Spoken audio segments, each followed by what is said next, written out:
Assalamualaikum warahmatullahi wabarakatuh. Semoga kita semua selalu diberikan kesehatan jasmani dan rohani, didekatkan pada kebaikan dan kita dijauhkan dari kejahatan. Kabulkanlah segala kebutuhan dan hajat kita dalam persoalan agama. Dalam sebuah hadis yang dikutip Ibnu Katsir menerangkan bahwa Nabi Adam dan Siti Hawa tidak pernah melakukan hubungan intim selama di surga. Hanya saja sejarawan Mesir Muhammad bin Iyas mengungkap hal yang berbeda. Menurut dia ada menggauli Hawa di tempat khusus yang ada di surga Firdaus. Ibnu Katsir dalam bukunya berjudul Al-Bidayah wa An-Nihayah menjelaskan bahwa selama berada di surga, Adam sama sekali belum pernah menggauli Hawa.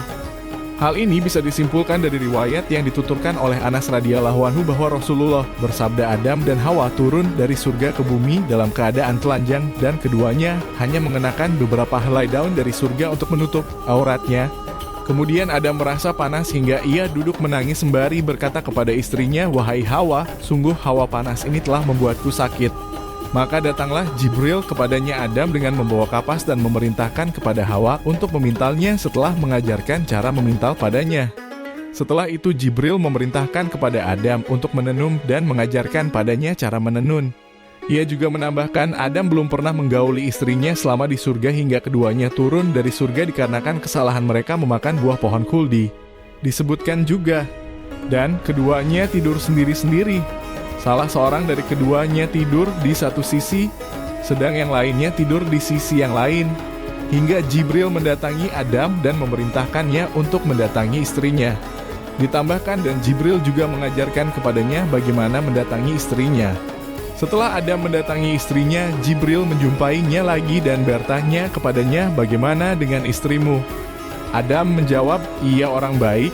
Sedangkan Syaikh Muhammad bin Ahmad bin Iyas dalam karyanya yang diterjemahkan oleh Abdul Halim berjudul Kisah Penciptaan dan Tokoh-tokoh Sepanjang Zaman menuturkan, tatkala Adam dan Hawa diantar malaikat sampai ke surga Firdaus, mereka berdua melihat ranjang dari permata yang mempunyai 700 kaki dari yakut merah dan di atasnya ada kasur dari sutra hijau.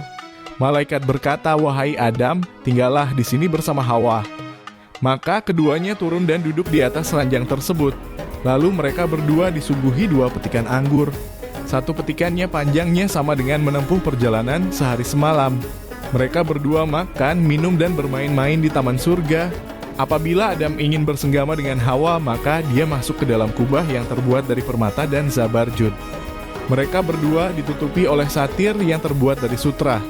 Dan apabila Hawa berjalan-jalan di dalam istana, maka di belakangnya diiringi oleh bidadari yang tidak terhitung jumlahnya, tulis Syaikh Muhammad bin Ahmad bin Iyas.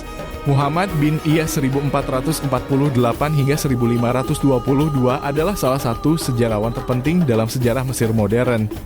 Dia adalah saksi mata invasi Utsmaniyah ke Mesir. Pernikahan Adam dan Hawa. Syaikh Muhammad bin Ahmad bin Iyas menuturkan setelah Adam turun dari mimbar, dia duduk di antara para malaikat. Kemudian Allah menjadikan dia tertidur karena di dalam tidur itu ada ketenangan bagi badan. Ketika tidur, dia melihat Hawa di dalam mimpinya padahal Hawa belum diciptakan. Dia tertarik kepadanya ketika melihatnya. Kemudian Allah keluarkan dari tulang rusuknya yang sebelah kiri. Dari tulang rusuk itu diciptakanlah Hawa sama seperti bentuk Adam. Allah menciptakan Hawa dengan seindah-indahnya dan memberikannya 1000 keindahan bidadari. Maka jadilah Hawa wanita tercantik di antara sekian wanita yang kemudian menjadi anak-anaknya hingga hari kiamat. Dia memiliki 700 kepangan rambut, tingginya sebanding dengan Adam. Dia diberikan pakaian dan perhiasan dari surga sehingga dia sangat bersinar lebih terang daripada matahari. Karena mimpi itu, Adam terbangun dari tidurnya dan ternyata dia mendapatkan Hawa telah berada di sampingnya dan membuatnya takjub. Adam terasuki syahwat kepadanya. Maka dikatakan kepada Adam, "Janganlah engkau lakukan mengumpulinya sampai engkau membayar mas kawinnya." Adam bertanya, "Mas kawinnya apa?" Allah menjawab, "Aku melarangmu mendekati pohon hintah gandum. Engkau jangan memakan buahnya.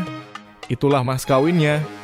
Menurut sebuah riwayat, Allah berfirman, "Berikanlah dahulu mas kawinnya." Adam bertanya, "Mas kawinnya apa?" Allah berfirman, "Mas kawinnya adalah selawat kepada nabiku dan kekasihku yaitu Muhammad." Adam bertanya, "Siapa gerangan Muhammad itu?" Allah berfirman, "Dia adalah salah satu dari anakmu. Dia adalah nabi terakhir." Seandainya tidak ada dia, tentu aku tidak akan menciptakan makhluk. Selanjutnya Allah mengusap punggung Adam. Dari Adam dia mengeluarkan keturunannya yang banyak sekali seperti debu. Ada yang putih, yang hitam ada laki-laki, dan ada juga wanita.